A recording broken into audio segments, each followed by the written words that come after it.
Right, Rangers, from fiery questions about Philippe Clement's future to Ianis Hagi's redemption arc and his dad's not-so-quiet backtracking, there's no shortage of headlines.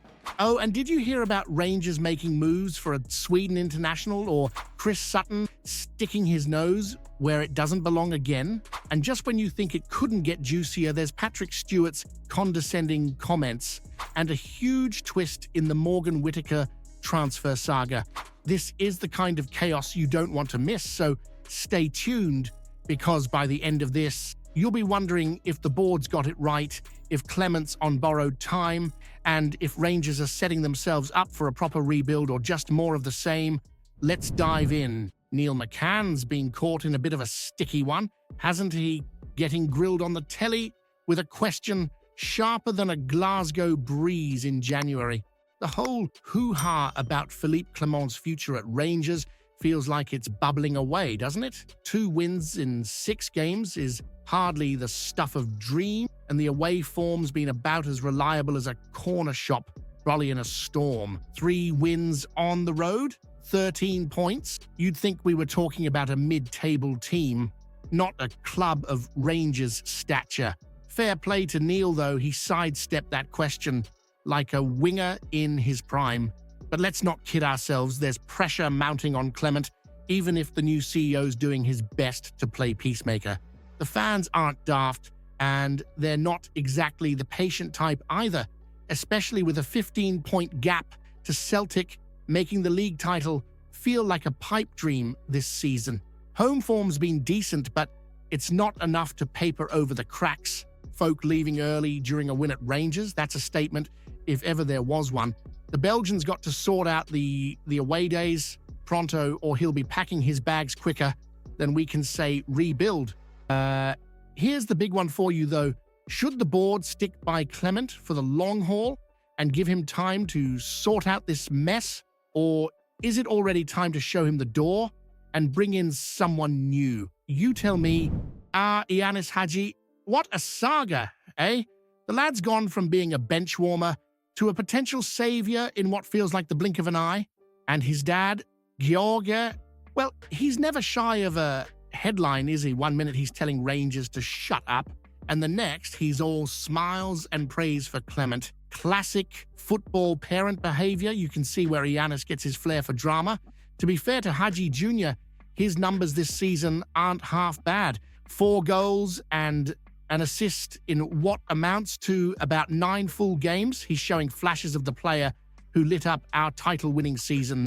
He's got that touch of class, doesn't he? A bit of magic that's hard to come by, especially in this current Rangers squad. But here's the rub.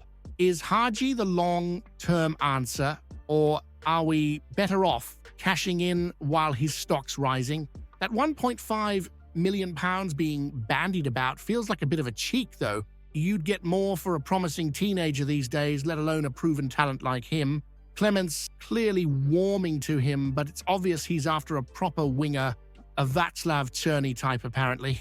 You can't blame the manager for wanting to shape the squad his way, but can Rangers really afford to lose someone who's starting to find his groove again? So here's the question for you. If selling Haji means funding a proper winger and maybe even a solid defender, would you take the money?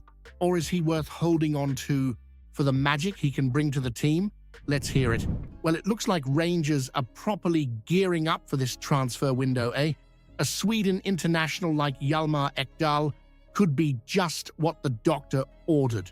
Let's face it, the backline hasn't exactly been watertight, and if we're serious about closing the gap on Celtic, sorting out the defense has to be priority number 1. Philippe Clement's probably got one eye twitching with the pressure piling on after dropping points at Dundee and Hibs. The win over Celtic was a belter, but inconsistency is like kryptonite for any Rangers manager. At least CEO Patrick Stewart's holding firm with his backing, though how long that patience lasts will depend on how quickly Clement can get his January signings firing.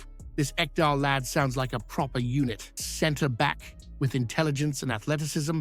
That's like gold dust, especially when Vincent Kompany's giving out compliments. But with all the interest swirling, Burnley, Stoke, QPR and even clubs abroad, Rangers will need to act fast. No room for dithering here, or we'll be left in the dust again. The bigger question, though, is whether a loan signing's enough. Does dipping into the loan market show ambition, or is it just a patch-up job when what we really need is long-term investment in the squad? A proper centre-back permanently to build the defence around. What do you think? Are Rangers aiming high enough here, or are we settling for second best? Chris Sutton sticking his oar in where it's not wanted. What a surprise. The man's got a knack for winding up Rangers fans, hasn't he? Criticising folk for walking out in protest during the win over St Johnstone. That's rich, coming from someone who doesn't have a clue what it's like to be in the trenches as a Rangers supporter. It's not messy and silly, as he put it. It's fans showing they've had enough of mediocrity and chaos at a club that should be aiming far higher. Let's be honest, though, it's not like the walkout came out of nowhere. 2 wins in 6 games and a 15-point gap to Celtic. That's not the Rangers standard, and it's no wonder folk are voicing their frustrations. Clements been backed publicly, but words mean nothing if results don't follow.